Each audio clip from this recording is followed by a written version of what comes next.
Trilobites. These little critters lived in the Cambrian period, during which they flourished in the Cambrian explosion, where most organisms arose during that time were multicellular. They flourished between the Terranubian stage of the Cambrian all the way to the second unnamed series of stages in the same geologic period. The earliest trilobites were the Redlichiides and the order of Tychoparida, which were large trilobites around 520 million years ago. The trilobites were widespread during the late Cambrian all the way into the end of the Ordovician.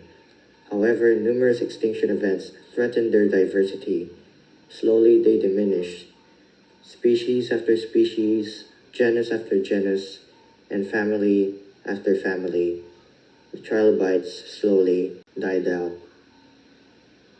For such an incredible timeline of these little critters of the seafloor, their bodies have adapted to predators such as the Urbanochile and the Cyclopides genera, with notable wide, towering eyes in order to have a wider and taller viewing range.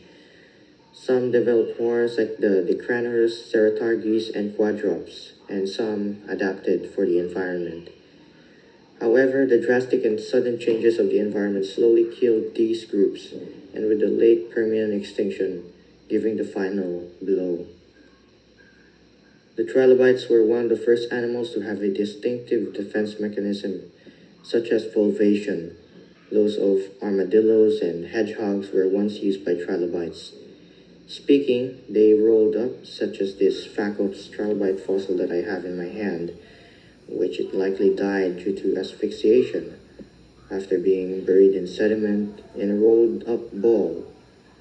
After extinction, these trilobites buried in hardened mud, sand, and soil. Their exoskeletons slowly mineralized into calcite and chitin, a fibrous protein used by the trilobites to make their exoskeletons stronger.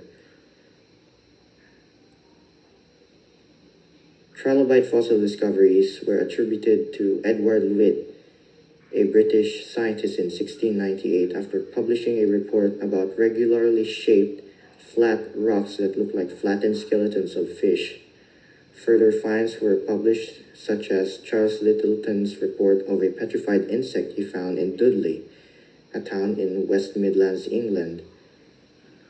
After that, Johann Walch, a German naturalist who executed the first inclusive study of this group, proposed the use of the name trilobite in reference to its three-lobed differentiated body parts, the pygidium, thorax, and cephalon.